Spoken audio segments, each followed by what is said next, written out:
warahmatullahi wabarakatuh.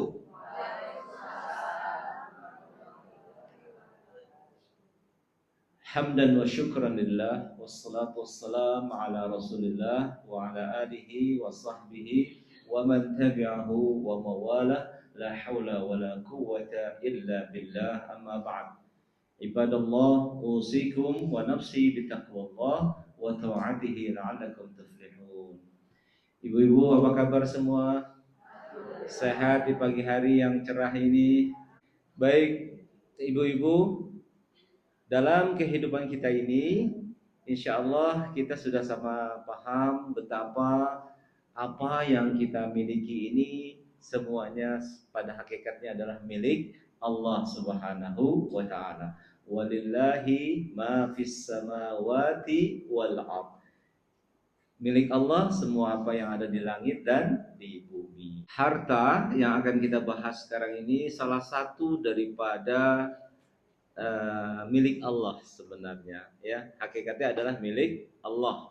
Maka mari betul-betul kita memperhatikan seluk-beluk tentang harta yang dimiliki oleh seseorang, sehingga mudah-mudahan dengan harta tersebut malah mendekatkan dirinya kepada Allah dan juga akan menikmati daripada hasil-hasil pengelolaan hartanya waktu dia hidup di dunia.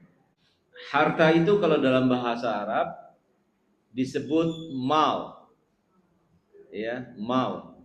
Maka zakat harta disebut zakat mal. Beda tipis dengan mal. Ya, jangan zakat mal. Kalau zakat mal lah itu UBL, ya, uang bapak ludes.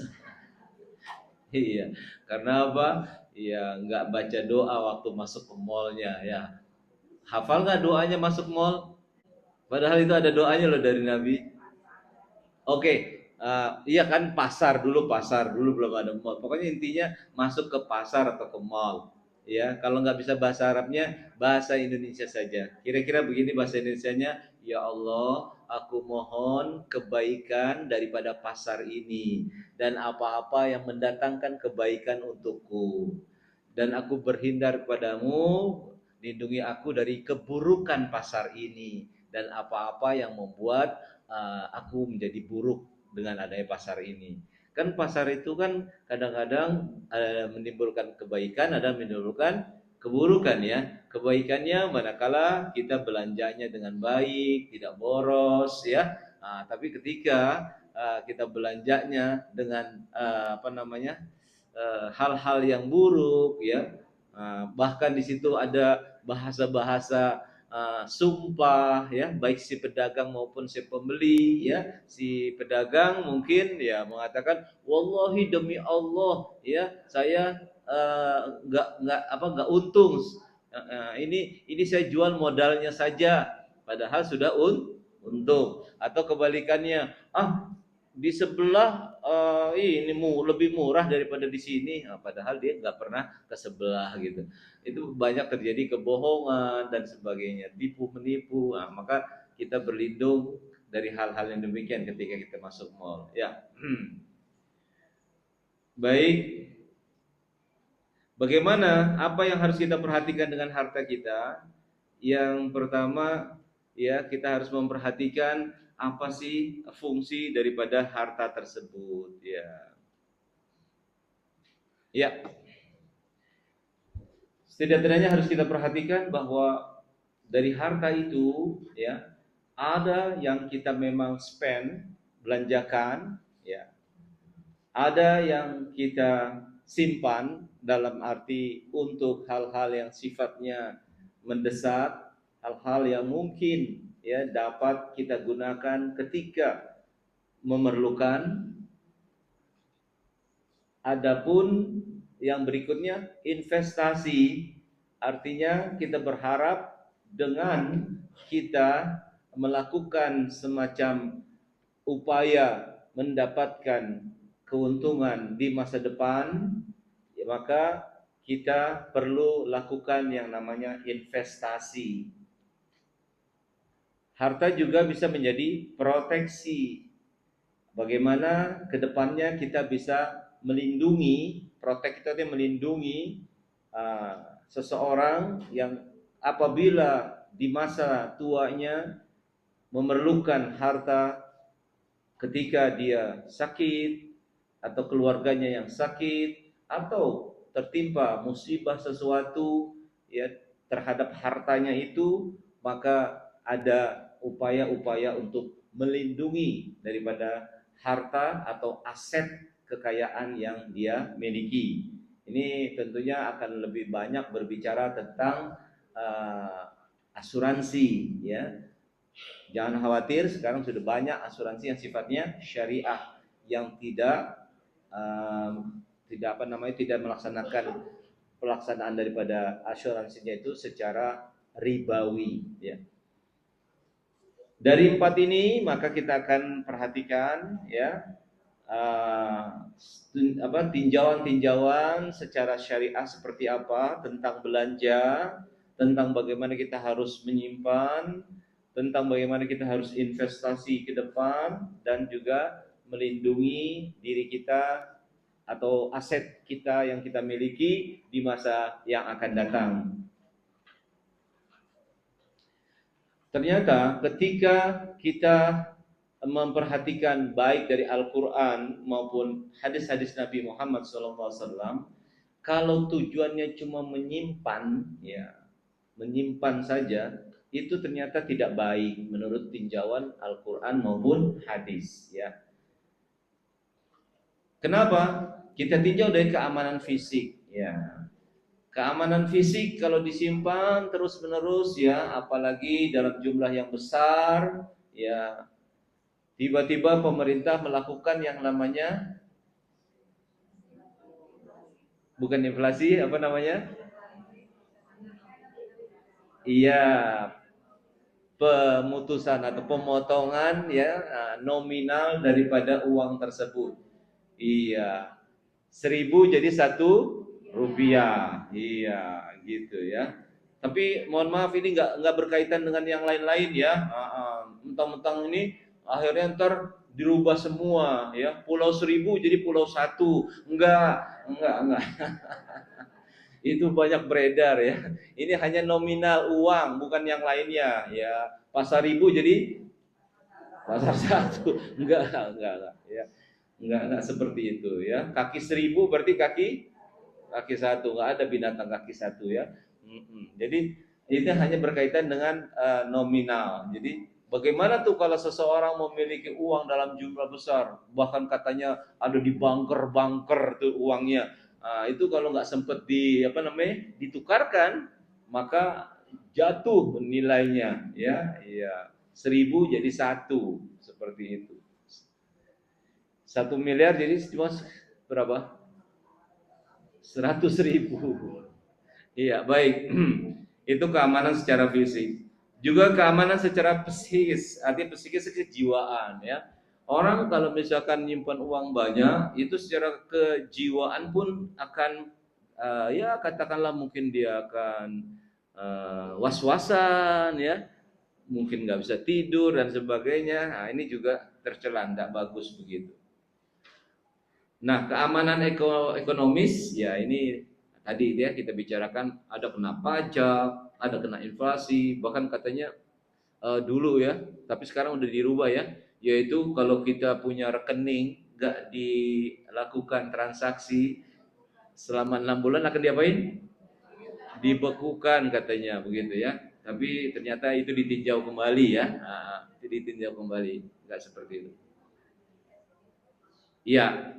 Ini yang dimaksud dengan diversiasi ya, inflasi itu ya, artinya bagaimana tiap tahunnya itu kalau negara tidak bisa melaksanakan keuangannya dengan baik, itu akan menimbulkan inflasi yang penurunan daripada nilai uang kita.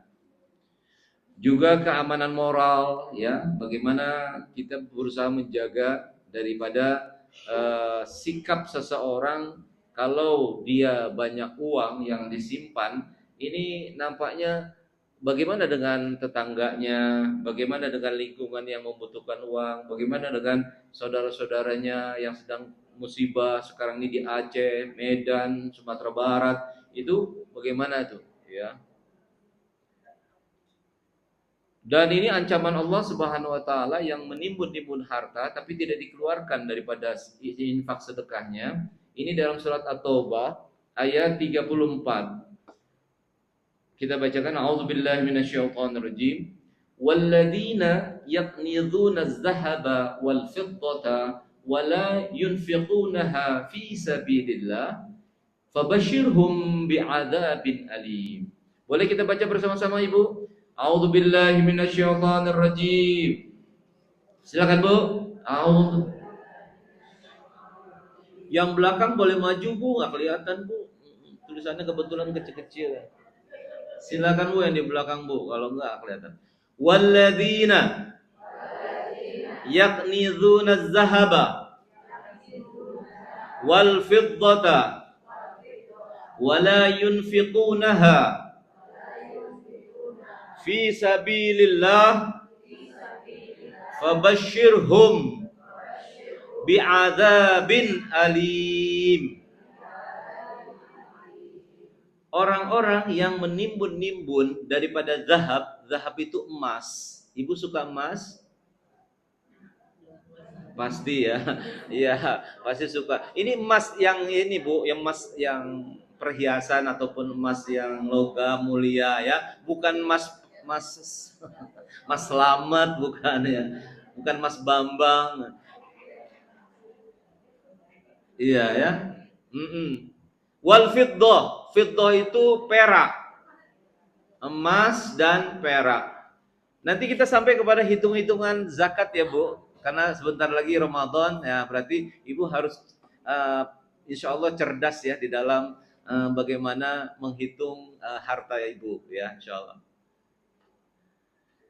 Mereka-mereka yang menimbun emas dan peraknya, wala yunfiqunaha, padahal tidak dikeluarkan infaknya dari harta tersebut fi sabilillah, di jalan Allah,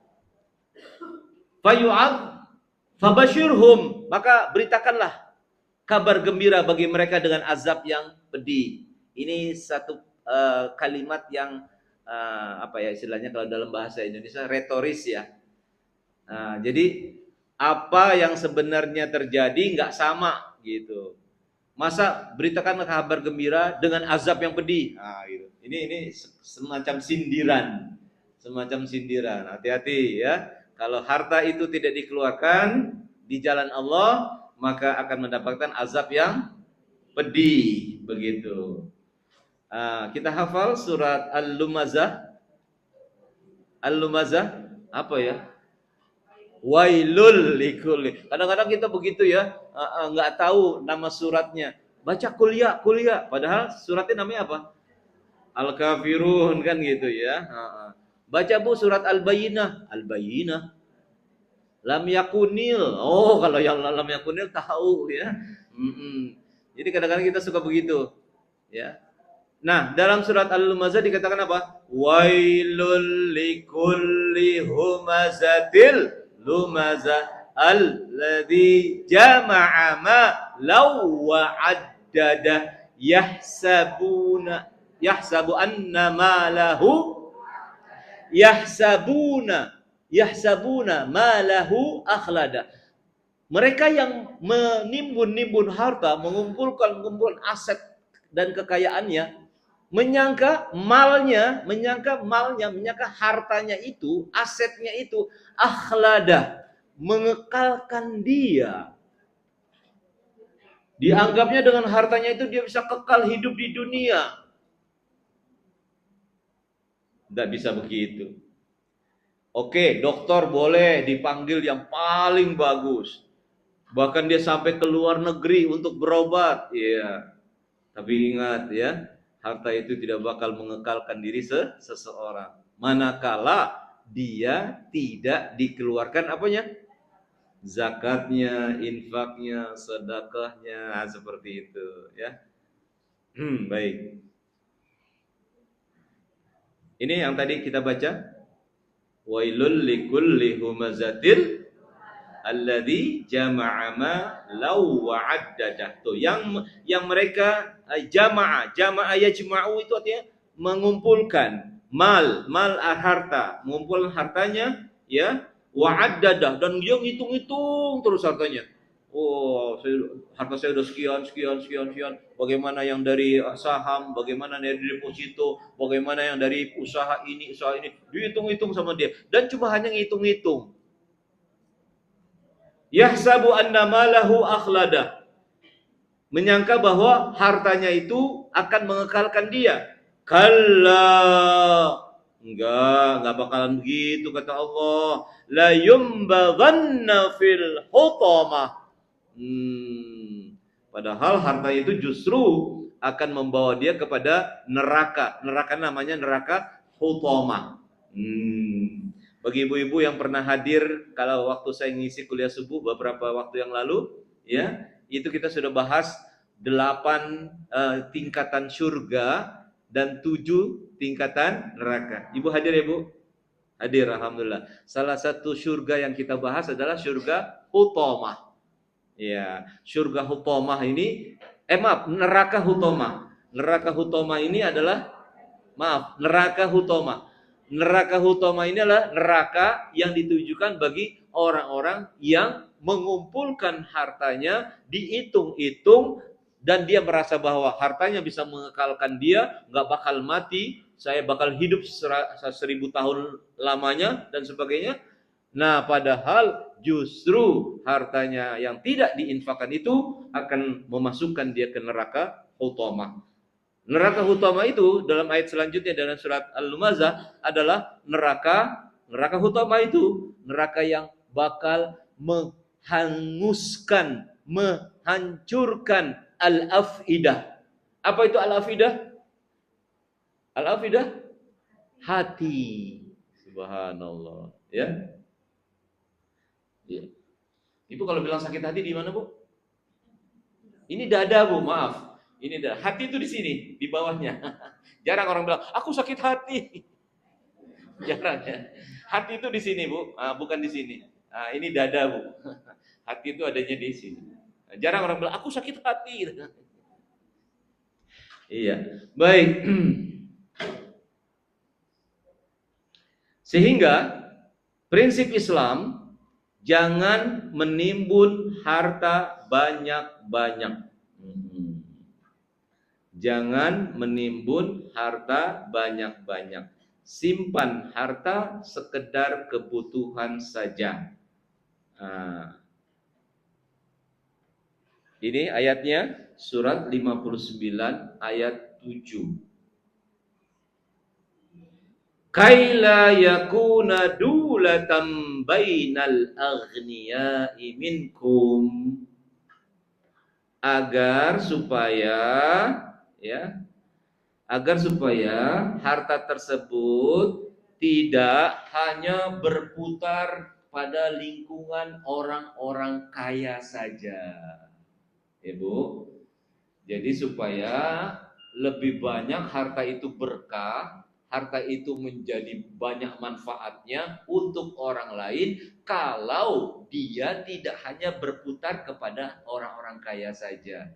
Bagaimana caranya? Nanti kita akan lihat pada season berikutnya. Ya, kenapa?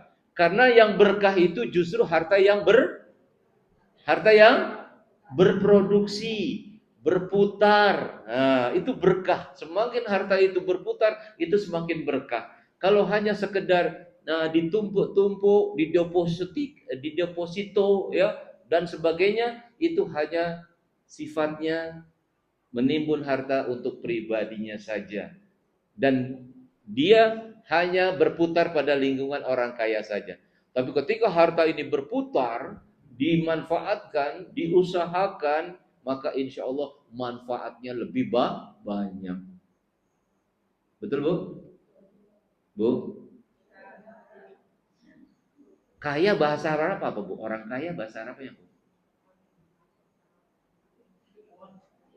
Iya, kita kadang-kadang, dia tajir. Nah, tajir itu bukan kaya, Bu, dalam bahasa Arab. Tajir itu dari kata tijaroh. Tijaroh itu bisnis. Tajir itu pebisnis, pedagang. Mungkin karena pedagang banyak pegang uang banyak, Jadi dikira kaya, padahal belum tentu orang pedagang itu pegang duit banyak, duitnya sendiri, betul kan? Itu mungkin dari barang-barangnya, untungnya paling seberapa gitu ya. Tapi dibilang, oh dia tajir, padahal tajir itu artinya pedagang. Wih, dia mah tajir, tajir melintir. Kok tajir melintir ya Bu? Iya, tajir ya. Padahal sekali lagi belum tentu pedagang itu punya duit banyak untuk dirinya, ya. Padahal itu dari barang, ya. Banyak bahasa Arab kasir, maka orang yang pegang duit banyak namanya kasir. Itu dari bahasa Arab Bu. Iya, kasir, kasir itu banyak dalam bahasa Arab. Wah dia mah tajir, kenapa? Wah fulusnya kasir, duitnya banyak, nggak berseri. Emang duit nggak berseri laku Bu? Wah dia mah duitnya nggak berseri katanya, masya Allah ya. Padahal kalau bahasa Arabnya kaya, ghani. Ghani jamaknya agnia. Ghani satu orang kaya, banyak orang kaya, agnia. Iya, masya Allah di lingkungan Mertilang ini banyak agnia. Amin. Iya, banyak agnia dibandingkan dengan perumahan-perumahan yang lain, yang tipenya RSSSS ya. Iya, rumah sempit sekali sehingga sulit selonjoran. Iya. RSSSS ya, itu ya tipenya ya. Ya. Gitu. Tapi itu tipe rumah yang RSSS itu tipe rumah dekat kemana-mana. Artinya selangkah udah dapur, selangkah lagi kamar mandi, selangkah lagi kamar ya, ruang tamu ya. Jadi itu tipe rumah dekat ke mana-mana. Iya. Baik. Nah, ini menurut pandangan Islam bahwa menyimpan terlalu banyak, menimbun terlalu banyak itu tercela karena kurang manfaatnya. Kalau dibelanja itu wajib. Belanja itu maksudnya mengeluarkan harta. Mengeluarkan harta itu wajib. Iya. Namanya yang pertama infak. Apa itu infak? Segala bentuk pengeluaran itu namanya infak.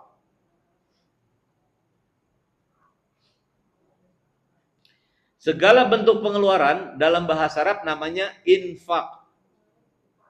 Iya, tinggal nanti namanya apa? Infak fisabilillah atau infak buat keluarga ya, untuk kepentingan pribadi, keluarga atau masyarakat luas.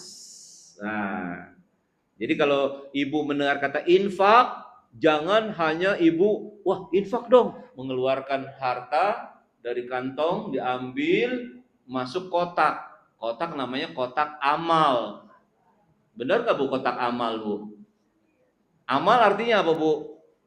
Amal itu perbuatan. Amal itu kalau bahasa Inggrisnya action, tindakan. Masa kotak tindakan, kotak perbuatan, yang betul kotak infak, begitu Bu ya. Kadang-kadang kita suka salah kaprah. Udah salah tapi dianggap apa Bu? Benar ya. Padahal salah. Masa kotak infak? Masa kotak kegiatan, kotak action. Nah, yang betul kotak infak begitu Bu ya. Jadi dalam bahasa Arab amal itu artinya tindakan, perbuatan. Nah, berikutnya adalah amal itu disambung dengan jariah. Amal jariah dong. Amal jariah. Padahal amal dalam bahasa Arab, baik di Al-Quran maupun di hadis, nggak pernah amal itu disambung dengan jariah. Amal digabung dengan soleh. Innalladzina amanu wa amilus walladzina amanu wa amilus solihah. Orang-orang yang beriman dan beramal soleh. Kalau amal soleh, bukan amal jariah. Jadi pernah saya sholat Jumat bersama Syekh dari Arab ya, itu ada kotak lewat.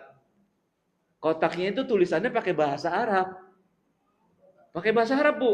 Amalun, amalun, terus jariyatun. Nah, gitu. Paham ya, Bu?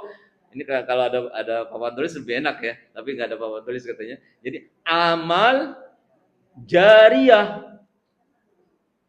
Itu Syekh tadi beginiin saya. Mana ya Munif? Mananya apa ini? Bilang. Orang Arab sendiri bingung, Bu. Sebab mereka nggak pernah mengatakan amal jariyah. Yang namanya amal soleh. Saya jelaskan, mungkin maksudnya sodakotun jariyah. Betul itu dalam bahasa Arab. Kalau pakai jariyah, maka bahasa Arabnya sodako, bukan amal. Sodakotun jariyah. Sodako yang nilai pahalanya terus mengalir walaupun orangnya sudah meninggal. Itu namanya sodakotun jariyah. Jariyah itu mengalir. Coba Ibu suka dengarkan bahasa Al-Quran tentang surga. Jannatu adnin tajri. Ya kan gitu. Tajri itu mengalir di bawahnya sungai-sungai itu. Jadi jariyah, tajri itu artinya mengalir. Kalau amal masa mengalir? Amal nggak mengalir gitu ya. Perbuatan kita nggak mengalir. Yang mengalir apanya? Pahala. Jadi sodako itu pahalanya mengalir terus walaupun orangnya sudah meninggal. Paham sampai sini, Bu? Itu yang namanya salah kaprah. Udah salah tapi dianggap betul kan ya. Ibu-ibu juga sering mengatakan salah kaprah ya, Bu. Tanpa ibu sadari. Seorang ibu lagi di dapur ditanya, "Bu, lagi apa, Bu?" "Lagi masak." "Masak apa, Bu?" "Masak nasi." Yang dimasak apa? Ayo, yang dimasak apa? Beras. Iya. Ya. Bilang masak nasi. Kalau nasi sudah? Nah, jadi. Ya, Bu, begitu. Itu ibu-ibu yang di sana, kalau ibu di sini enggak ya? Enggak ya, enggak. Bu lagi ngulek apa, Bu? Ngulek sambal. Yang diulek apa? Cabe bawang. Ibu kalau ke Bogor ada makanan khas Bogor, toge. Digoreng apa direbus? Kenapa bilang toge goreng?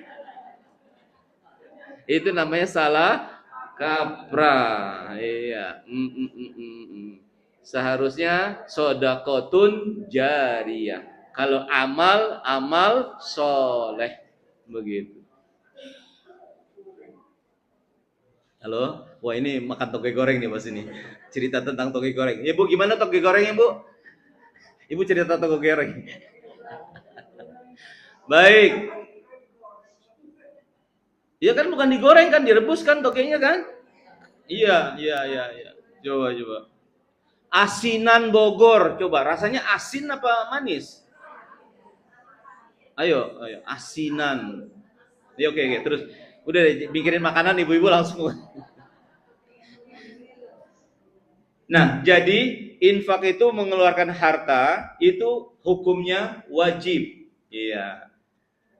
Mengeluarkan harta dalam bentuk apapun, misalkan untuk keluarganya, untuk mencukupi orang tuanya, ya, ibunya, orang tuanya itu wajib hukumnya. Dalam Al-Qur'an dikatakan alladzina yunfiquna fis sarra'i wad-dharra'i. Orang-orang bertakwa itu mereka mengeluarkan hartanya di jalan Allah fis sarra. Fis sarra itu dalam keadaan dia lagi lapang. Atau wad-dharra, baik dalam keadaan sempit, lagi prihatin. Kita lagi prihatin, lagi nyimpen-nyimpen, nabung-nabung, ada saudara datang, pinjam duit dong. Ini belum bayar sekolah nih, ya, atau sakit dan sebagainya. Nah, itu tuh. Sedekah yang terbaik kata Nabi adalah saat kita lagi prihatin, lagi memerlukan harta tersebut untuk disimpan dan sebagainya. Ya, jadi nanti ini bentuknya dalam apa? Nafkah. Ya, infak dengan nafkah itu sama. Ya,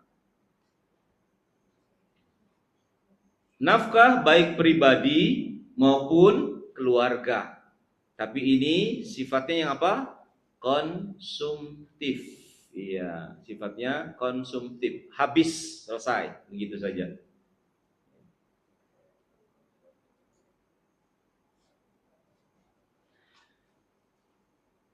Pengeluaran harta itu ada yang bersifat apa? Sedekah. Iya, sedekah. Baik diberikan untuk non pribadi kita, bukan untuk pribadi kita, ya, ataupun bukan untuk keluarga kita. Sedekah. Sedekah itu dalam bahasa Arab berasal dari 3 huruf. Sod, dal, dan kof. Sodako. Sodako. Ibu kalau ngaji terakhir mengucapkan apa? Sodakallah. Benar Allah. Sedekah itu artinya benar. Jadi kalau orang rajin sedekah berarti bukti benar janjinya. Benar dia itu imannya. Ya, Bu? Jadi semakin benar keimanan seseorang, semakin dia banyak bersedekah. Kalau kita balik, berarti orang yang tidak bersedekah, jarang bersedekah, pelit dia kalau ngeluarin harta untuk bersedekah, bin bakhil, bin apa? Dedengkut, bin Yahudi. Oh, bin Yahudi, saya baru dengar ya, bin Yahudi. Oh, jadi Yahudi pelit ya. Bin apa lagi? Kalau bahasa Sundanya? Koret, medit. Maaf, ada orang Sumatera Barat? Sampili kariang. Itu ya. Orang-orang Sumatera Barat bilang apa? Sampili kariang. Kalau nggak salah sampili itu begini ya, Bu. Tangan begini nih sampili. Kariang itu kering ya. Udah begini kering lagi. Itu pelit banget itu. Iya, iya. Ya. Kalau bahasa Tasik campur Sundanya apa, Bu? Campur Indianya. Merege hese. Benar. Itu bahasa India campur Tasik ya. Merege hese. Aduh. Ada lagi ketika di tempat lain saya sampai begini, ada yang bilang cap jahe katanya. Cap jahe maksudnya gimana ya? Oh, jahe begini. Oh, jahe begini. Oh iya benar juga ya. Cap jahe. Padahal nanti akan kita sampaikan di sini betapa sedekah itu luar biasa manfaatnya ya. Luar biasa. Baik. As-sadaqah.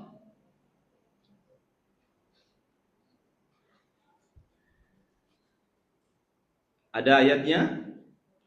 Ini di surat 92, ayatnya ayat 5 sampai 10. Surat 92 ayat 5 sampai 10. Ini mohon karena dari kanan ya. Tulisan Arabnya dari kanan, jadi 92 itu suratnya, ayatnya ayat 5 sampai 10. Iya, Al-Lail, betul. A'udzubillahi minasyaitonirrajim. Fa amma man a'ta wattaqa wa saddaqa bil husna fasanuyassiruhu lil yusra wa amma man bakhila wastaghna wa kadzdzaba bil husna wa sanuyassiruhu lil usra. Iya, baik. Jadi concern kita kepada tulisan yang diberi garis warna merah. Fa amma man a'ta. Adapun mereka-mereka yang suka a'ta itu memberi. Wattaqa, udah suka memberi dan dia juga bertakwa kepada Allah. Wa saddaqa bil husna, dan dia membenarkan yang namanya al-husna. Al-husna itu artinya kebaikan-kebaikan. Al-husna juga itu adalah nama lain daripada syurga. Nama lain dari syurga adalah al-husna. Karena di surga itu banyak kebaikan-kebaikan.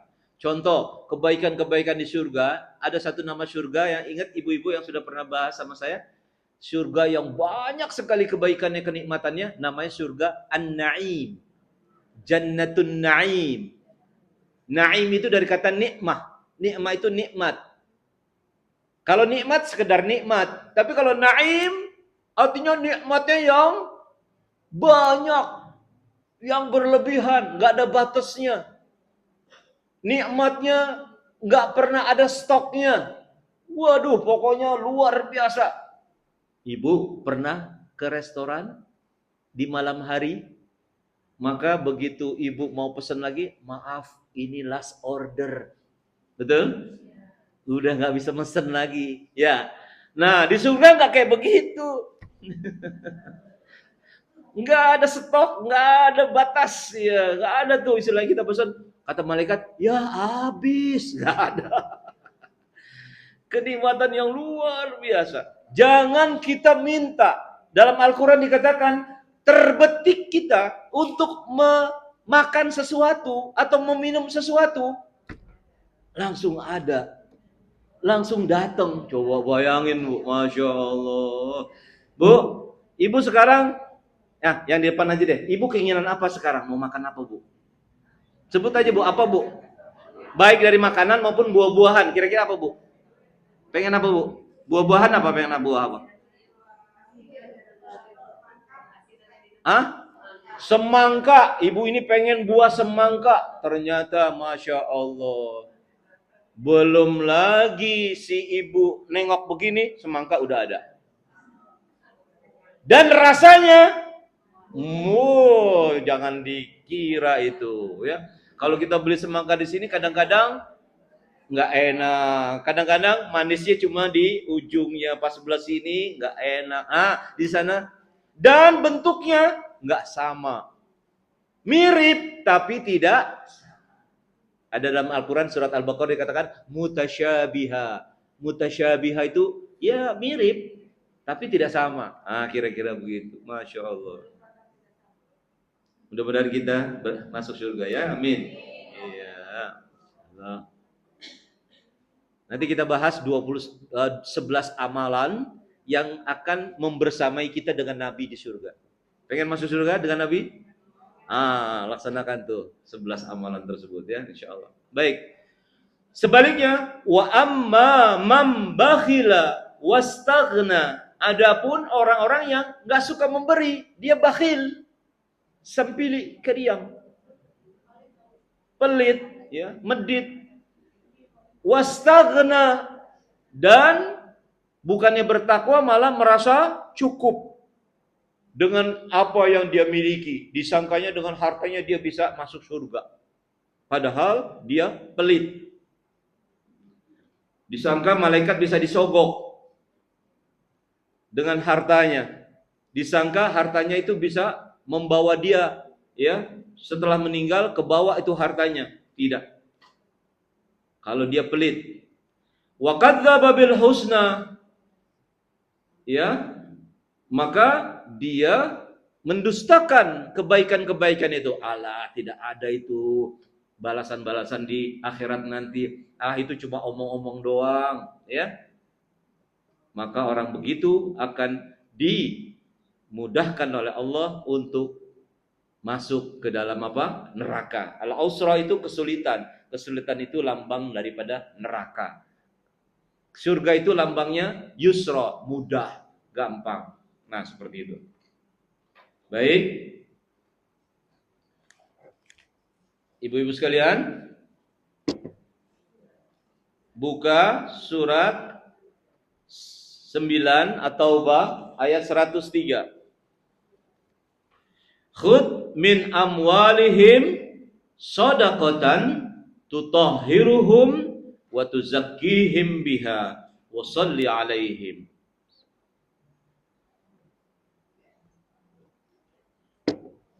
Ambillah dari harta mereka itu sedekah untuk mensucikan, untuk membersihkan harta mereka, wa tuzakkihim, dan mensucikan harta mereka.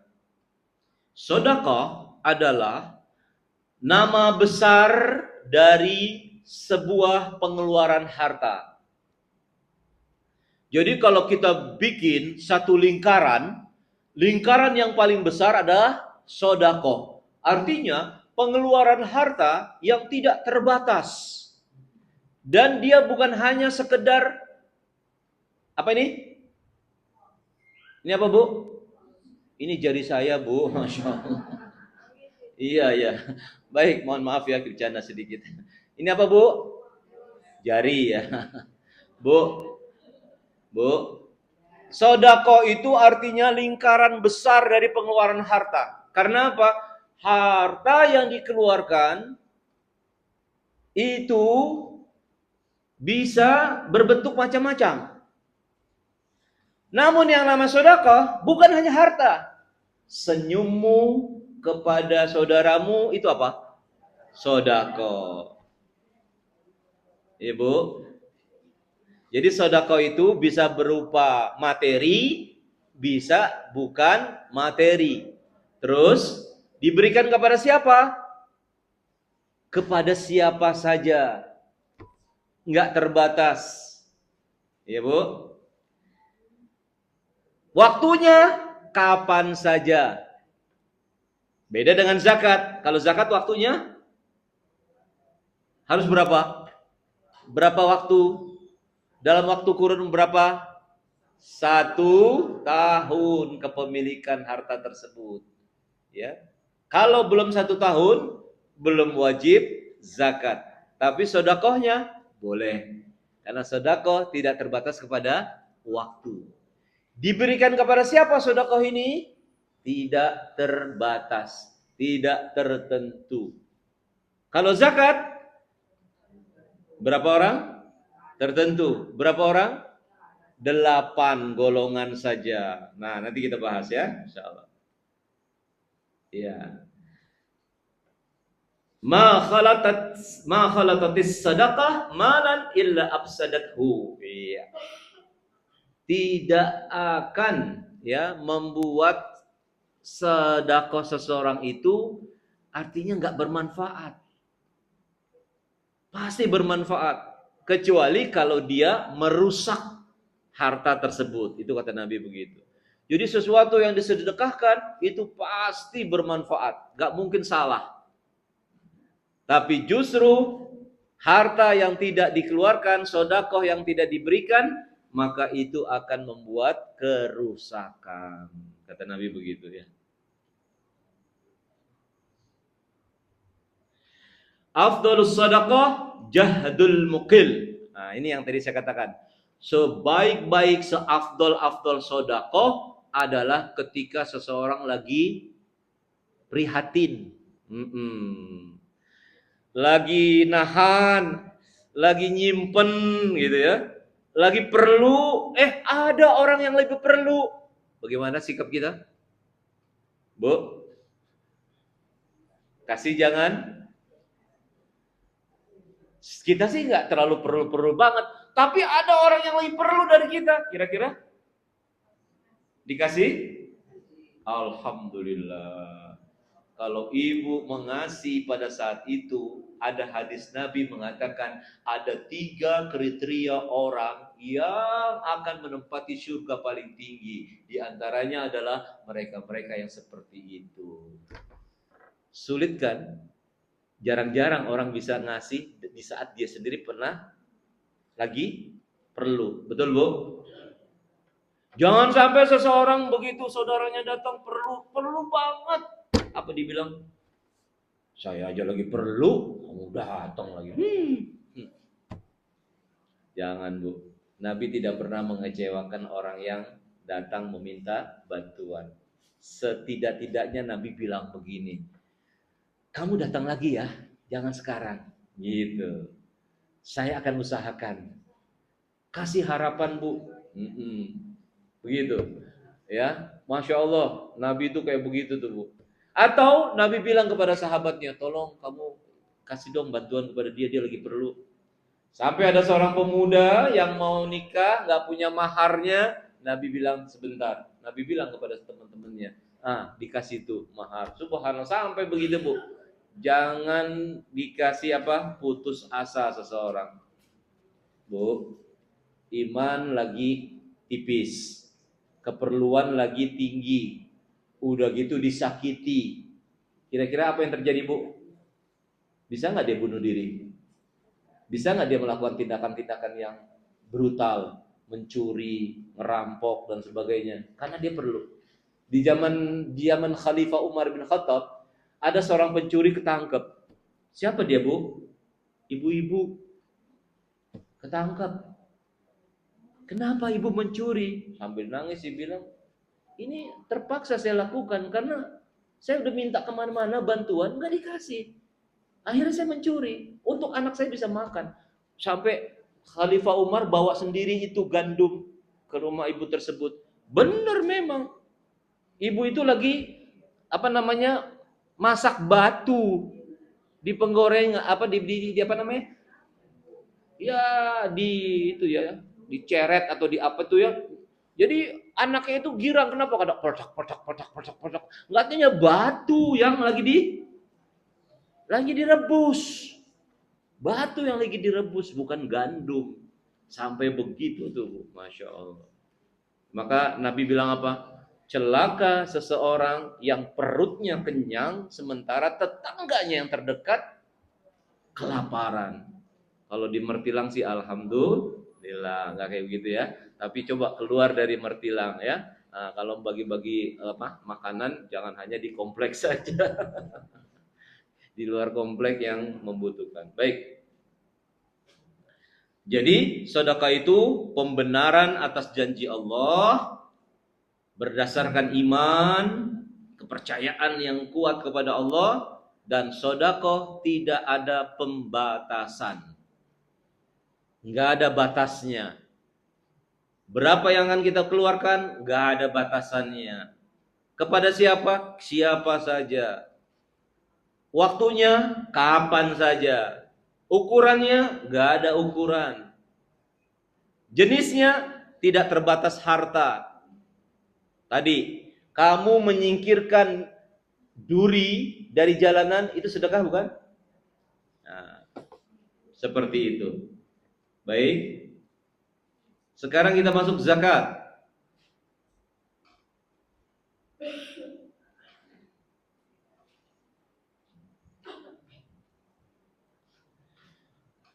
Ini sedekah dengan batas minimal, artinya minimal seseorang mengeluarkan zakat itu seperti apa? Zakat ada yang disebut zakat diri, yaitu zakat fitri. Seharusnya zakat fitri. Kita nyebutnya zakat fitrah. Kalau di Malaysia, Brunei itu tidak zakat fitrah, tapi zakat fitri. Kenapa demikian? Karena memang yang bahasa Arab yang benar itu begitu. Kenapa? Hadis Nabi pun mengatakan demikian. Inna zakatal fitri. Sesungguhnya yang namanya zakat fitri adalah begitu ya. Di kita zakat fitrah. Ya, kembali ini yang namanya salah kaprah ya. Sebenarnya salah tapi udah dianggap biasa. Nggak bisa dirubah, susah ngerubahnya, ya betul? Bu, susah nggak ngerubahnya? Susah. Coba, di sini ada taman nggak? Ada taman yang tengahnya ada air, kolam, nggak ada ya? Artinya kalau di luar lah, misalkan di luar ada bundaran, terus ada kolam air. Nah, terus ada air dari bawah ke atas. Air apa namanya?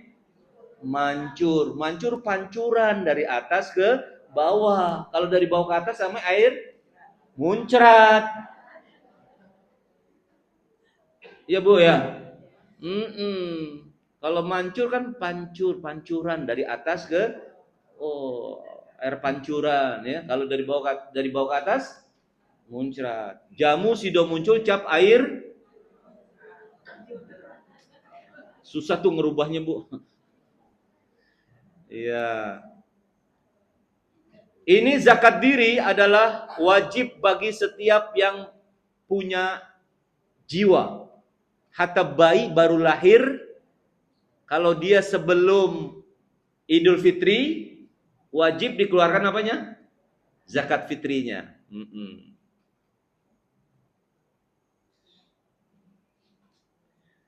Ada jenis harta, ada jenis zakat namanya zakat harta, mal.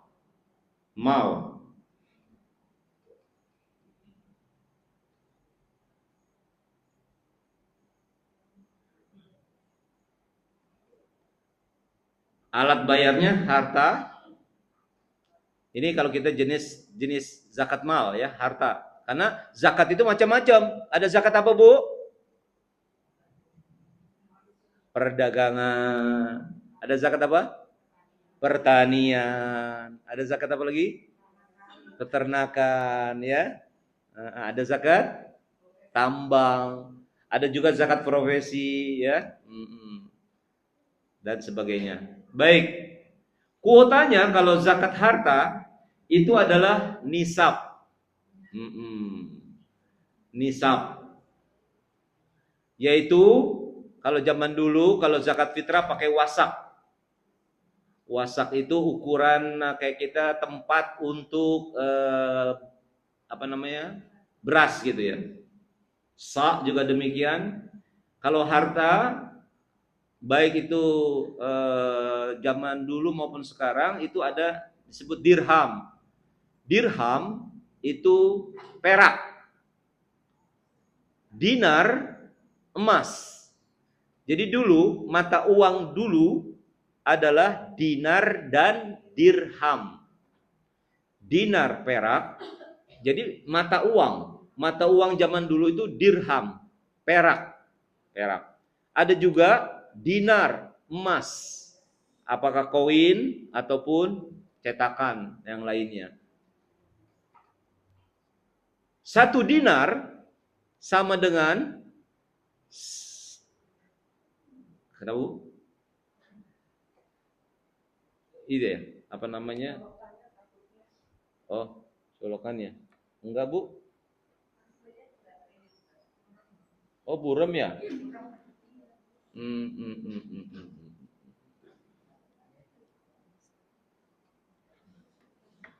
Ganti itu maksudnya. Bagaimana? Oh, belum colok juga. Oh iya benar.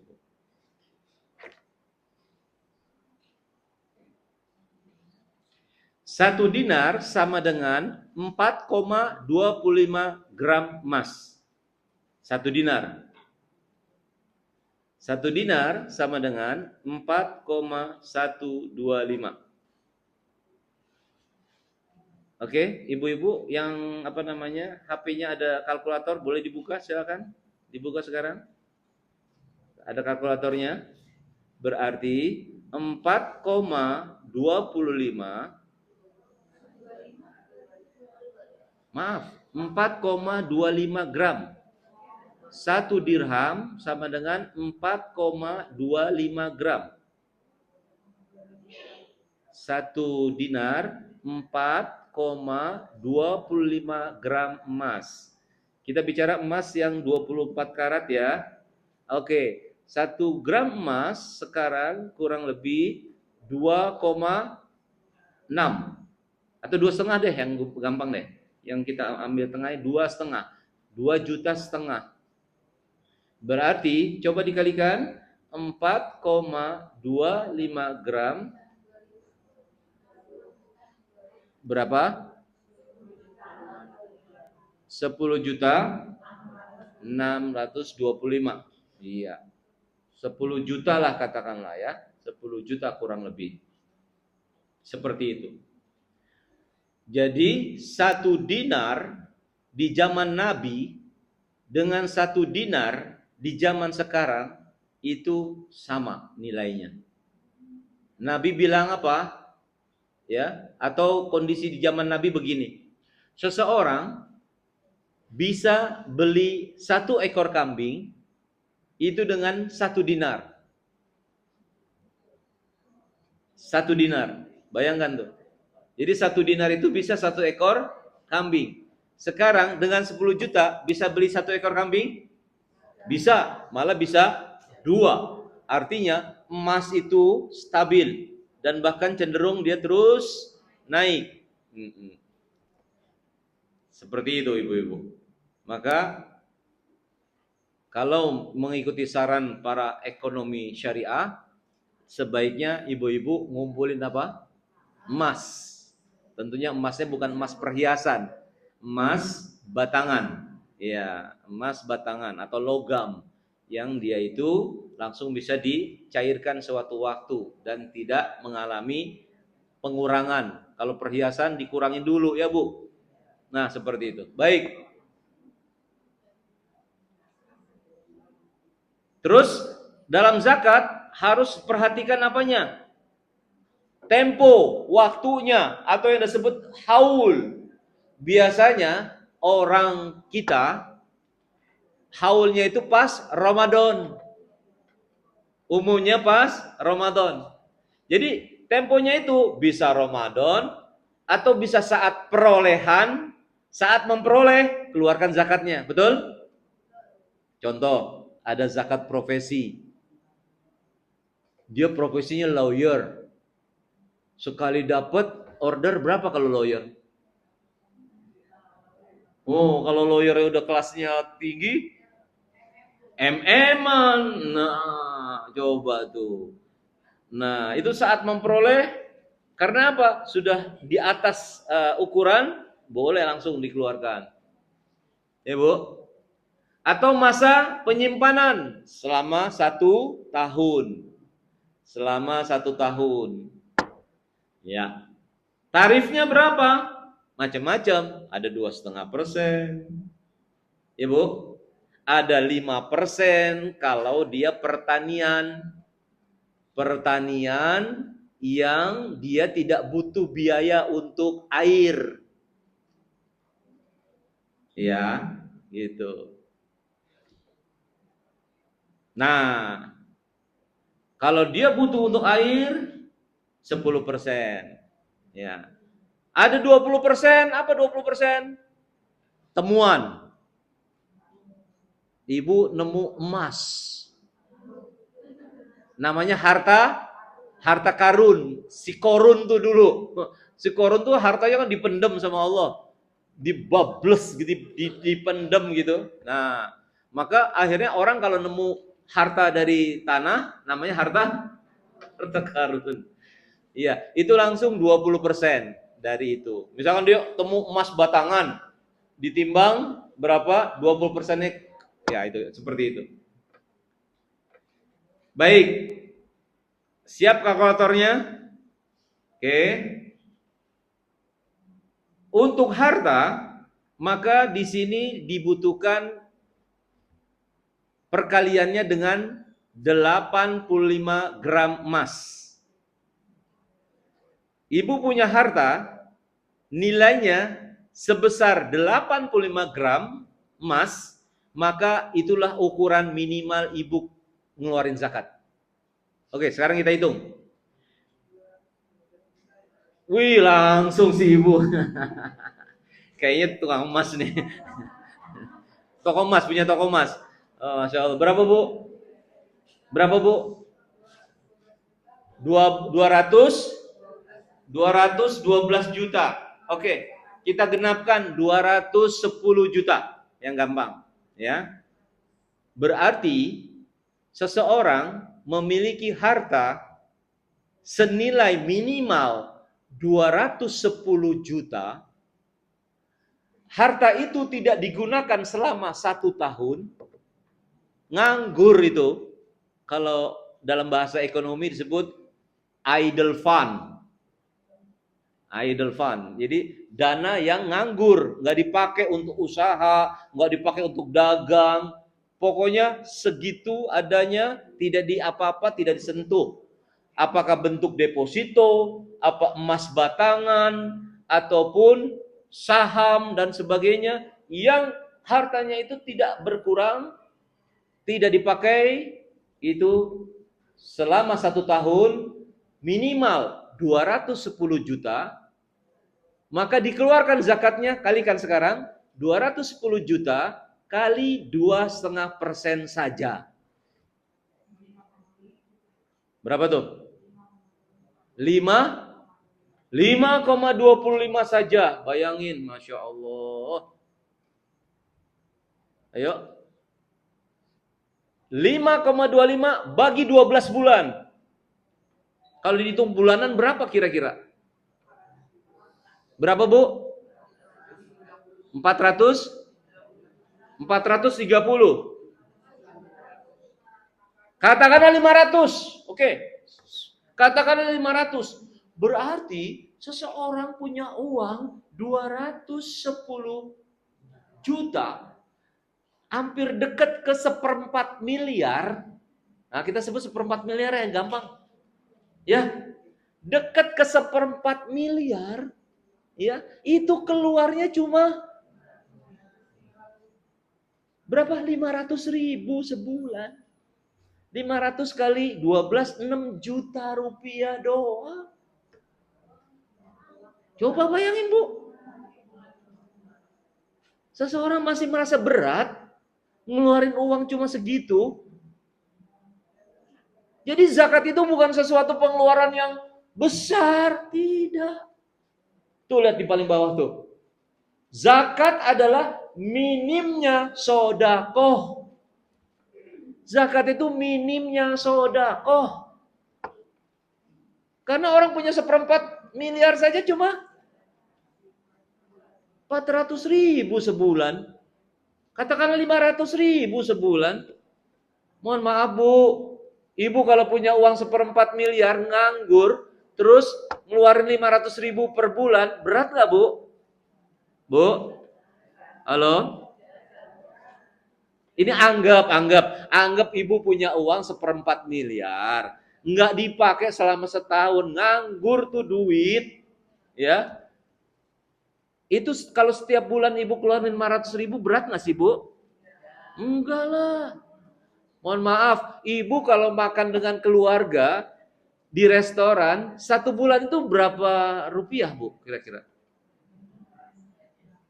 Misalkan 1 kali saja dalam 1 bulan, ada dong, yuk kita makan di luar yuk. Nah, kira-kira kalau sekeluarga anggotanya ada 5 orang makan di restoran, kira-kira habis berapa tuh? Mungkin minimal 1 juta ya? Di bawah 1 juta kalau di warteg kali ya. Atau baik, katakanlah 1 juta. Bayangin, untuk makan dengan keluarga saja di luar, dia minimal 1 juta. Itu belum jalan-jalannya loh. Ya. Mohon maaf Ibu, mohon maaf ya, makan, minum tangan kanan ya.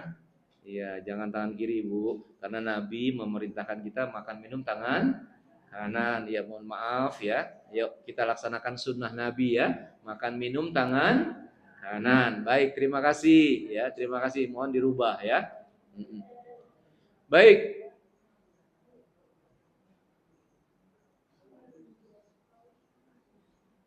Berikutnya yang harus kita perhatikan,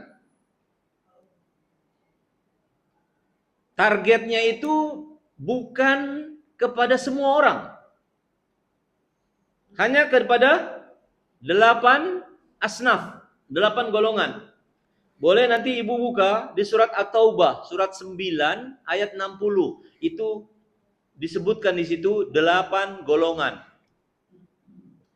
Kalau diucapkan pertama, berarti itu yang paling utama diberikan.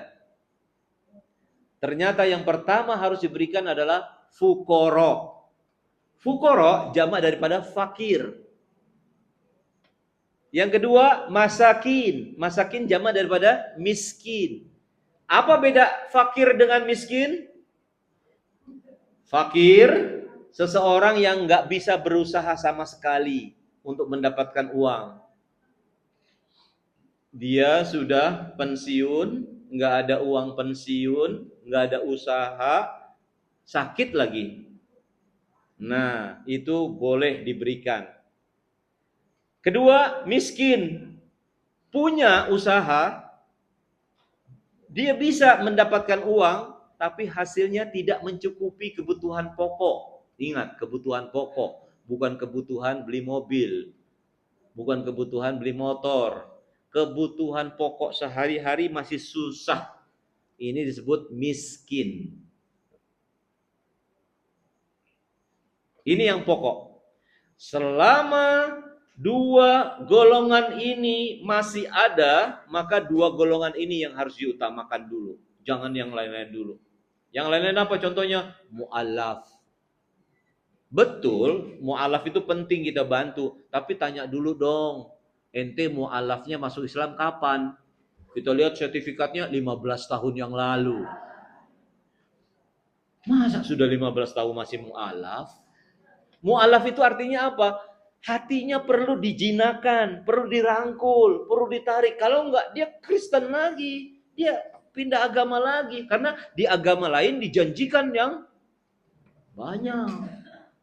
Tapi kalau udah 15 tahun, berarti udah apa? Udah mantep nggak imannya?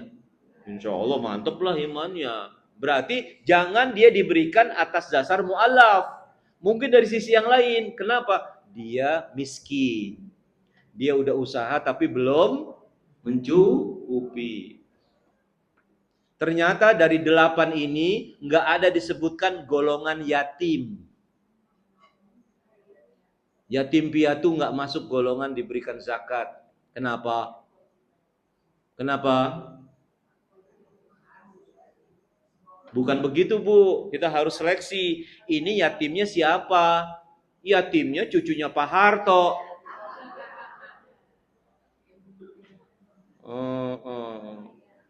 Nggak mungkin dikasih. Jadi itulah kenapa yatim nggak disebutkan secara khusus.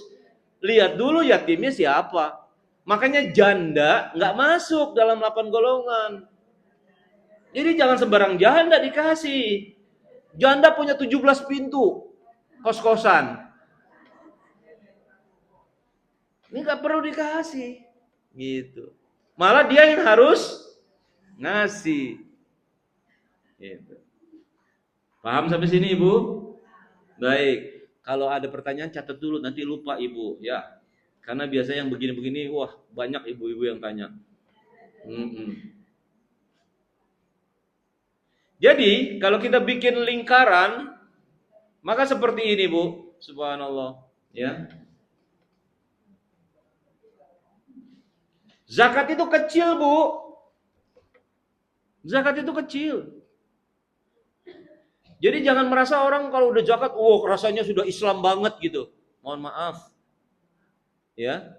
Anda sudah mengeluarkan zakat, ya. Itu bukan berarti Anda lepas dari sedekah, lepas dari infak. Tidak. Karena infak itu, zakat itu pengeluaran harta yang kecil. Bu, Ibu punya uang tadi 1/4 miliar. Cuma keluar 5 juta per tahun. Coba Bu, 250 juta kurang 5 juta berapa Bu? Berarti masih 245 juta itu uang Ibu.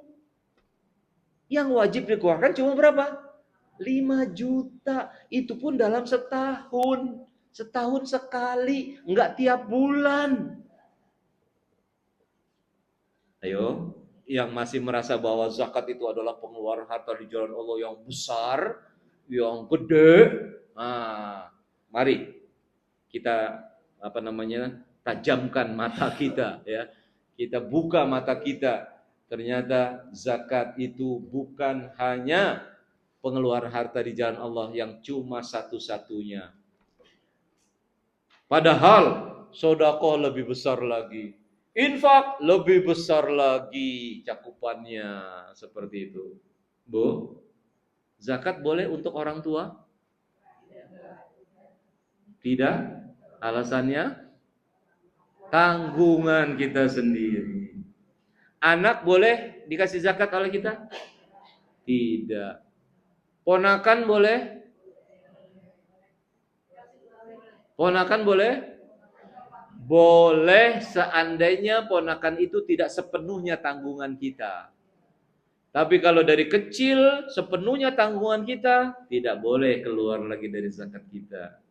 Dari sektor yang lain, infak atau sedekah. Tapi kalau ada ponakan yang tiba-tiba, tante, tahun depan nih saya harus bayar semesteran, nggak ada uang tante, bilang. Itu boleh keluarkan dari zakat kita, bisa untuk bayar kuliah daripada ponakan kita yang butuh pada saat itu. Paham sampai sini Ibu? Oke, kita lanjut ya. Jadi zakat adalah minimnya sedekah. Nah, ini investasi itu afdol. Artinya apa? Lebih baik gunakan harta untuk investasi. Harta berpeluang tumbuh berkembang untuk menjadi warisan yang baik, generasi yang kuat.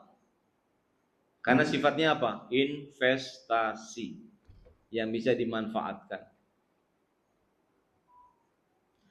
Multiplying effect, efeknya itu banyak, manfaatnya banyak banget. Ya. Dan bisa memberi peluang kepada zis yang berulang. Zakat, infak, sedekah. Coba kalau harta disimpan aja. Kita punya uang 250 juta. Ya.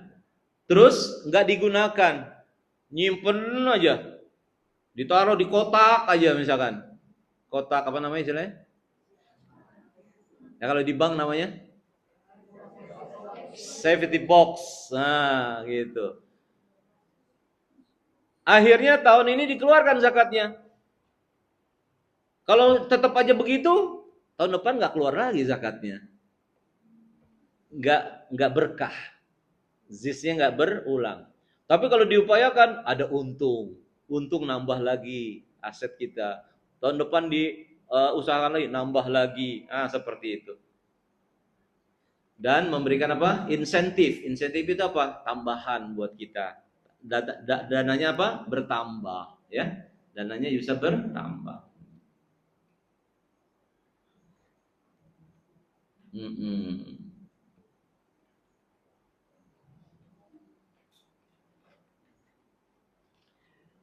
Proteksi, perlindungan, bertambah usia, fisik lemah, rentan terhadap penyakit, kurang produktif, anak-anak bertambah dewasa, ikatan dan tanggung jawab sosial, apalagi kalau ada musibah.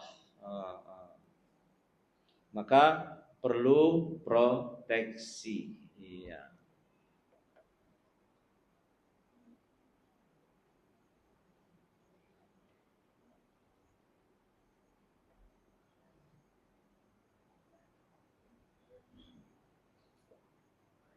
Kita sampai jam berapa?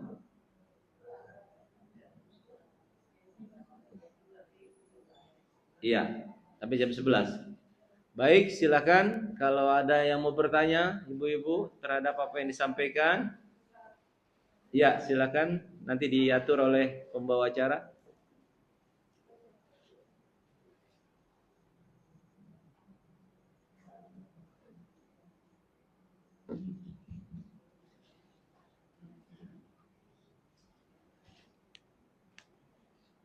Assalamualaikum warahmatullahi wabarakatuh. Waalaikumsalam warahmatullahi wabarakatuh. Saya tadi bicara tentang jumlah 210 juta. Itu sudah mulai harus keluar zakatnya. Bagaimana jika harta itu adalah mobil yang kita pakai sehari-hari? Iya. Sehari-hari. Betul. Yang kedua, dulu saya kerja lalu remuneration fund. Iya. Itu yang saya simpan. Saya simpannya di yang syari di retail. Iya. Cuma risikonya tiap bulan kan hidup karena Iya. Apakah pokoknya itu kalau konvensional itu infak dikasih dulu? Iya. Nah, apakah pokoknya itu harus kena zakat juga, keluar zakat juga, Ustaz? Baik. Itu Ustaz. Terima kasih. Assalamualaikum warahmatullahi wabarakatuh. Waalaikumsalam warahmatullahi wabarakatuh. Bagus pertanyaannya buat kita semua agar mengetahui bahwasanya mau dikumpulkan dulu apa gimana? Langsung saja. Ya, baik, baik. Langsung saja dulu ya, satu-satu ya. Nanti menyusul yang lain. Jadi maksudnya, kalau apa yang saya sampaikan ini ternyata sama dengan pertanyaan yang Ibu mau sampaikan, mungkin sudah cukup kan gitu ya. Baik, begini. Dari awal kita katakan tidak semua harta dikeluarkan zakatnya. Iya. Tidak semua bidang harus dikeluarkan zakatnya. Zakat itu tertentu. Jadi dalam hal ini seseorang memiliki mobil. Betul, mobil itu harganya di atas 210 juta umpama. Dan mobil itu kita pakai sehari-hari. Maka sesuatu aset yang kita pakai sehari-hari tidak dikeluarkan zakatnya per tahunnya, tidak. Karena itu adalah sifatnya sudah kita keluarkan zakatnya dulu dan per tahunnya tidak dikeluarkan zakatnya. Ibu punya rumah mewah. Saat ibu memiliki rumah mewah, kena zakatnya sekali saja. 3 rumah yang lain, lihat diapain tuh rumahnya. Kalau 3-tiganya dipakai nggak untuk jual beli, nggak kena zakatnya. Cuma sekali aja waktu pas punya rumah itu.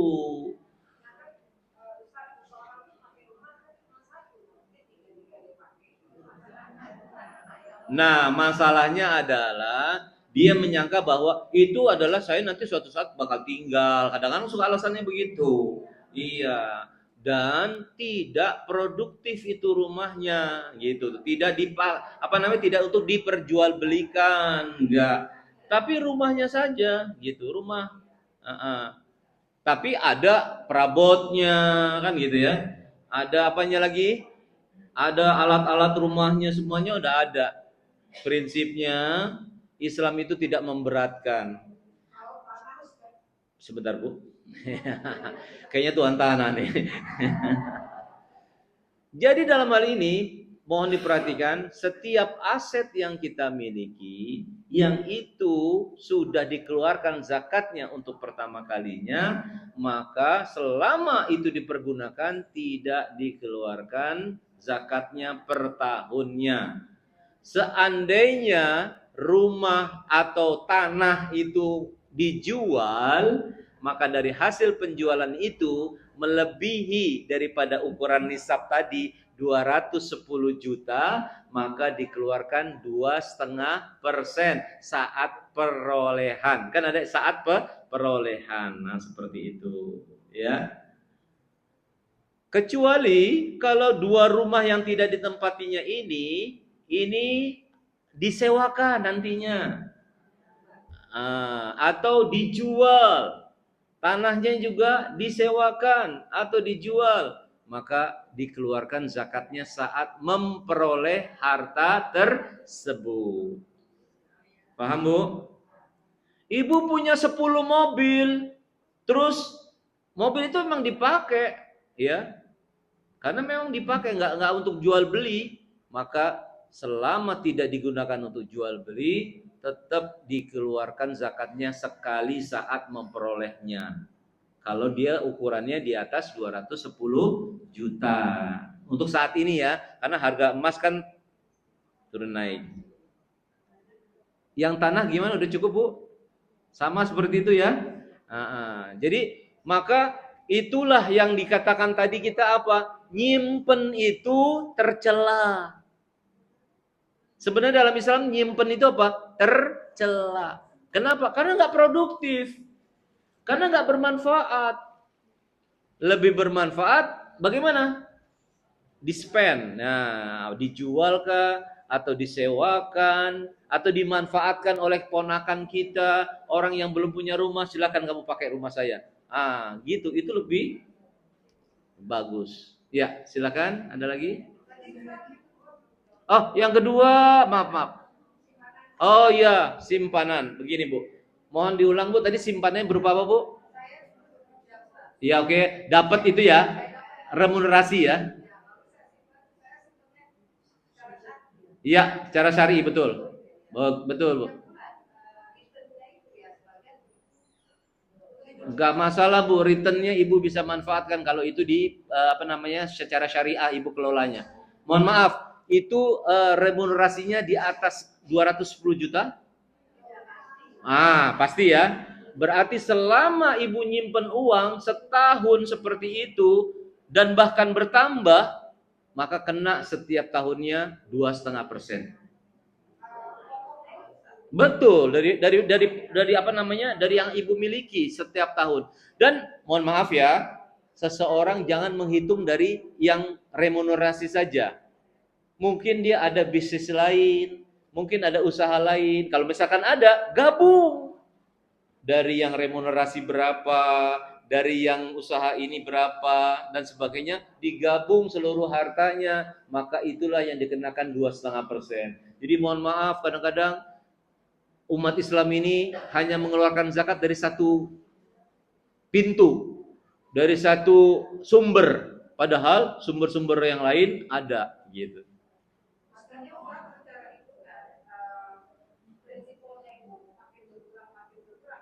Pasti sampai nggak kena zakat,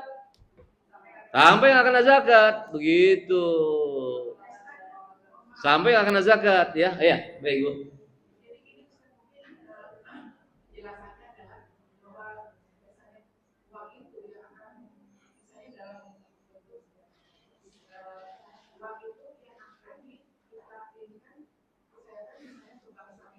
Mm-hmm.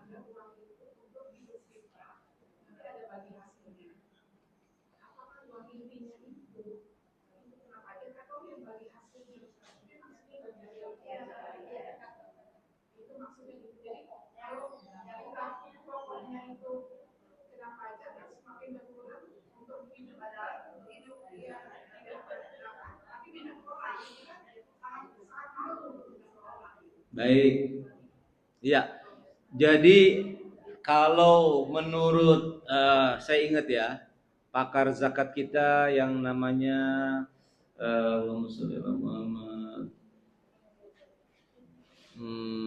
dia saya lupa namanya ya. Dia bilang begini, seandainya umat Islam itu tahu akan keutamaan zakat, yang mana zakat itu ya kalau betul-betul dia niatkan pengeluaran harta itu di jalan Allah dan nanti dia akan mendapatkan hasil yang besar sekali nanti di akhirat, maka tentunya dia akan mengeluarkan zakat itu bersumber dari yang bruto. Bruto itu artinya apa? Total. Itu lebih bagus. Jadi dia nggak hitung-hitungan tuh. Oh kan ini bagi hasil, nggak usahlah, yang pokoknya saja. Begitu. Itu saya ingat betul tuh beliau mengatakan demikian ya. Ya dalam hal ini kalau umat Islam itu berzakat maka sebaiknya tolong dihitung daripada hitungan hartanya itu secara bruto. Itu jauh lebih baik daripada dia hanya menghitung dari yang pokok. Karena apa? Kadang-kadang setelah dikurangi ini, dikurangi ini, akhirnya justru malah kecil gitu. Nah, jadi kembali lagi kepada kita. Kalau kita pengen mendapatkan balasan yang lebih besar daripada Allah, jangan hitung-hitungan. Toh itu kecil sekali. Ya, kecil sekali ya. Itu pengeluaran harta yang kecil dibandingkan dengan apa? Sodako, infak itu jauh lebih besar daripada zakat kita. Ya, baik. Siapa dulu nih tadi? Ada nggak? Ibu itu nggak apa-apa. Silakan Bu. Mm-mm.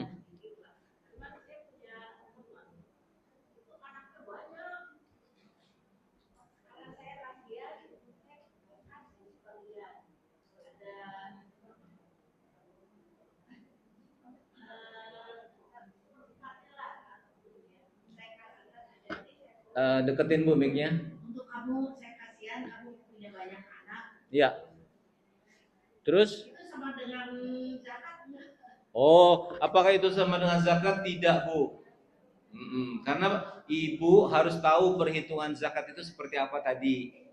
Perhitungan zakat itu artinya seorang memiliki harta yang kalau dalam setahun itu adalah 210 juta, tidak dipergunakan selama setahun, keluarkan 2,5%-nya. Itu namanya zakat. Tapi kalau ibu yang ibu sampaikan, insya Allah nilainya lebih tinggi dari zakat. Apa itu? Sodakoh.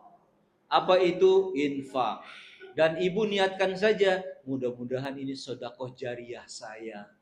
Jadi selama tanah itu dipakai oleh orang tersebut, maka akhirnya ibu mendapatkan pahala yang terus mengalir. Mohon maaf, walaupun ibu sudah meninggal.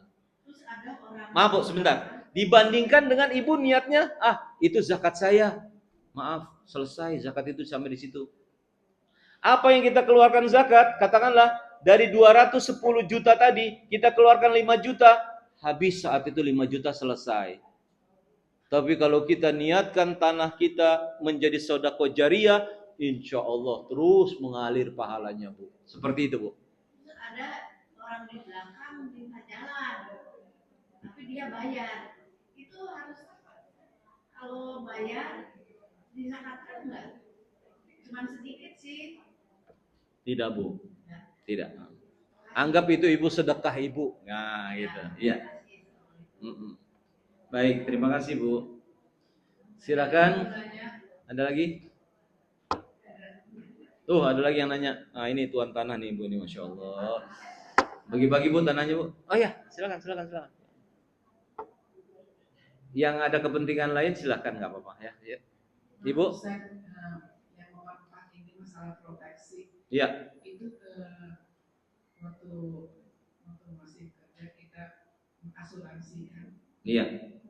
Anak dari ini. Tapi setelah mengikuti beberapa kajian, ternyata asuransi itu tidak baik karena ada yang berpikir bahwa kita terlalu berprasangka buruk kepada Allah.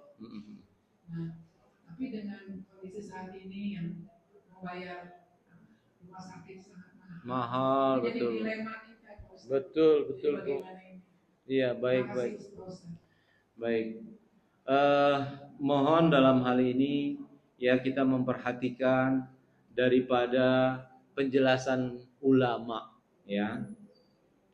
Terkadang mohon maaf ada segelintir ustadz yang mungkin tidak paham terhadap ketentuan-ketentuan agama, bagaimana Islam memandang asuransi, sehingga akhirnya menyatakan seperti itu, kamu pakai asuransi segala, apa nggak yakin dengan perlindungan Allah, jaminan Allah dan sebagainya.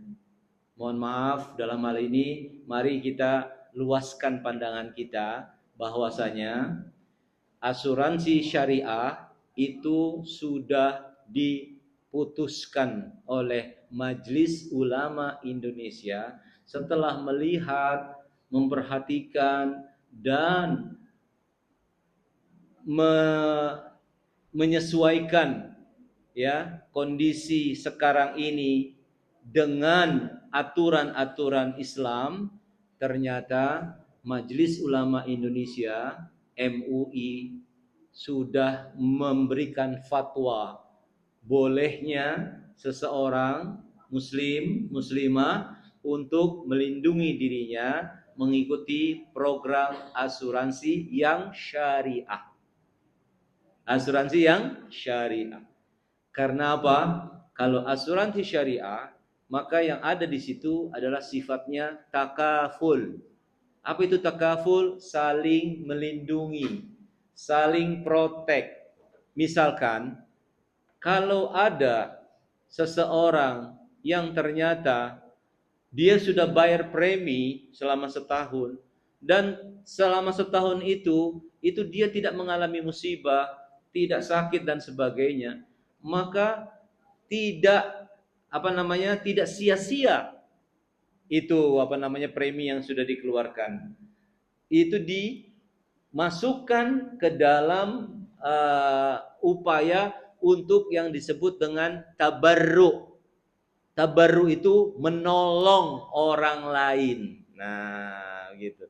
Jadi di sini ada sifat apa? Tolong menolong, begitu. Kalau di asuransi konvensional, ketika ibu tidak ada klaim, maka hilang itu semua yang ibu miliki, hangus. Tapi kalau di asuransi syariah justru tidak hangus, gitu. Tetap ibu memperoleh ya daripada hasilnya, dan itu manfaatnya untuk orang lain adalah saling tolong menolong. Iya. Bila diperlukan waktu khusus, maksudnya bukan dalam kondisi kayak gini ngaji, saya berkenan nanti bawa teman saya yang asuransi syariah. Jadi sifatnya bukan ngaji, tapi emang datang untuk khusus mendengarkan penjelasan tentang asuransi syariah. Kalau ibu berkenan, jadi nggak usah dibayar, nggak usah apa, ya. Tapi ibu sekedar untuk mendengarkan daripada penjelasan secara asuransi syariah. Boleh, nanti kapan diatur waktunya kalau memang berkenan. Ibu lagi kumpul-kumpul, misalkan mau rapat atau mau apa, bukan ngaji, silakan ya, undang aja Ustadz Munif, tapi insya Allah tidak berbayar, ya, tidak berbayar, ya. Ibu datang mendengarkan penjelasan syariah, boleh itu, silakan. Kapan waktu diatur aja, ya. Baik. Baik Ustaz, kalau ini sudah jam 11 kita cukupkan. Baik, kalau tidak ada pertanyaan lagi. Alhamdulillah. Kami minta tutup dengan doa Ustaz. Baik, mari kita tutup, kita akhiri dengan sama-sama kita berdoa kepada Allah Subhanahu wa taala. Kita awali sama-sama ya dengan bacakan istighfar, astaghfirullahaladzim, astaghfirullahaladzim, astaghfirullahaladzim wa atubu ilaih min kulli dhanbin azim. Hafal Sayyidul Istighfar? Ayo kita baca, Allahumma anta rabbi la ilaha illa anta khalaqtani wa ana abduka wa ana ala ahdika wa wa'dika mastata'tu a'udzu bika min syarri ma sana'tu abu'u laka bi ni'matika alayya wa abu'u bi dhanbi faghfir li fa innahu la yaghfiru dhunuba illa anta. Allahumma salli ala Muhammad wa ala وسلم رضي الله تعالى عن الصحابة والرسول أجمعين آمين آمين يا الله يا رب العالمين. حمدا ناعمين حمدا شاكرين حمدا يوافي نعمه ويكافي مزيدا. يا ربنا لك الحمد كما ينبغي لجلال وجهك الكريم وعظيم سلطانك. ربنا أوزعنا أن نشكر نعمتك التي أنعمت علينا وعلى والدينا وأن نعمل صالحا ترضاه وأدخلنا برحمتك في عبادك الصالحين. Ya Allah, kami yang berkumpul di tempat ini adalah hamba-hambamu yang tengah bersyukur atas limpahan nikmat dan karunia-Mu yang Kau limpahkan kepada kami dan kepada kedua orang tua kami. Ya Allah, mampukan dengan nikmat tersebut kami dapat beramal soleh sesuai yang Kau ridhai, dan masukkanlah kami kelak ke dalam golongan hamba-hambamu yang soleh. Ya Allah, mampukan kami untuk dapat amanah terhadap harta yang kami miliki, ya Allah. Ya Allah, mudah-mudahan kami mampu untuk mengelola harta ini dengan sebaik-baiknya, ya Allah. Ya Allah, mampukan kami untuk dapat berinfak, bersedekah kepada orang-orang yang kami cintai, ya Allah. Kepada saudara-saudara kami yang membutuhkan, ya Allah. Pada gilirannya, ya Allah, apabila harta tersebut sudah sampai kepada waktunya 1 tahun, ya Allah, kami mampu mengeluarkan zakat sesuai dengan ketentuan-Mu, ya Allah. Ya Rahman, ya Rahim. Ya Allah, berikanlah keberkahan pada harta kami, ya Allah. Berikanlah keberkahan pada keluarga kami, ya Allah. Berikanlah keberkahan pada ilmu yang kami dapatkan, ya Allah. Rabbana hab lana min azwajina wa dhurriyyatina qurrata a'yun waj'alna lil muttaqina imama. Rabbana atina fid dunya hasanah wa fil akhirati hasanah wa qina adzabannar. Wa sallallahu ala nabiyyina Muhammadin wa ala alihi wa sahbihi wasallam. Walhamdulillahi rabbil alamin. Terima kasih atas perhatiannya. Mohon maaf atas segala kekurangannya. Hadanallah wa iyyakum ajmain. Wa lakum minkum. Assalamualaikum warahmatullahi wabarakatuh.